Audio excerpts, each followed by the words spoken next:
কি সুন্দর রূপুলি গায়ের রং। এই দৌড়ে গিয়ে রানীমাকে খবরটা দে।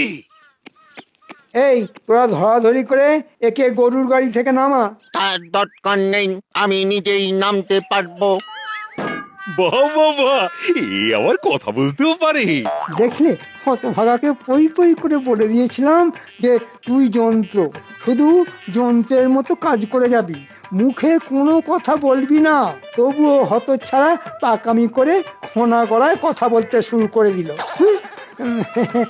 আসলে এ খুব উঁচু জাতের যন্ত্রমানব তো, তাই কথাও বলতে পারে। ভালো ভালো ভালো, খুব ভালো। তা যন্ত্রমানব, কি নাম তোমার?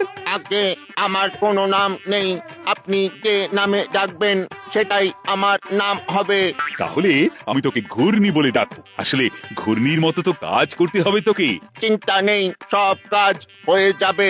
দেখো দেখো রানী, তোমার মুশকিল আসান এসে গেছে। আর কাজের লোকের জন্য কোনো চিন্তা করতে হবে না। প্রণাম রানীমা। বাবা, আমায় চিনল কি করে? আসলে খুব উঁচু জাতের যন্ত্র মানব তো, তাই চিনতে পারলাম।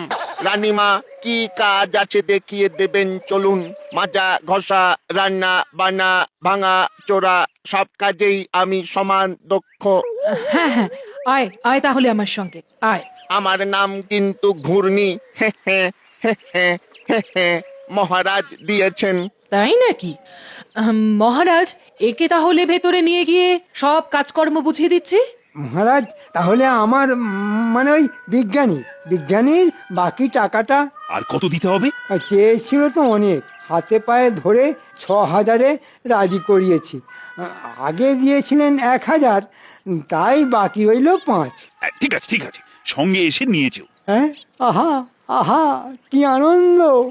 টিনের খোল তৈরি করতে লেগেছে 100, আর বটাকে মাসে মাসে টাকা দেবে না ঘন্টা দেবে। বেটাদের এমন ফাঁদে ফেলেছি না, নাচ করেছে মহারাজ। আর তুই বেয়াদব গোপালের কথা শুনছিস? এই, তুমি এত বড় চোর! এর শাস্তি কি জানো? ভুল হয়ে গেছে মহারাজ, জীবনে আর কখনো এমনটা করব না। তবুও শাস্তি তোমায় পেতেই হবে। সেনাপতি, এই যন্ত্র মানবের টিনের খোল থেকে বটাকে বের করে তার মধ্যে মন্ত্রীকে পুরে দাও। আজ থেকে যন্ত্র মানব সেজে রাজবাড়ির সব কাজ ওকেই করতে হবে। তাহলে যে আমি মরে যাব মহারাজ। সত্যি গোপাল, তোমার বুদ্ধির কোনো তুলনা নেই। তাই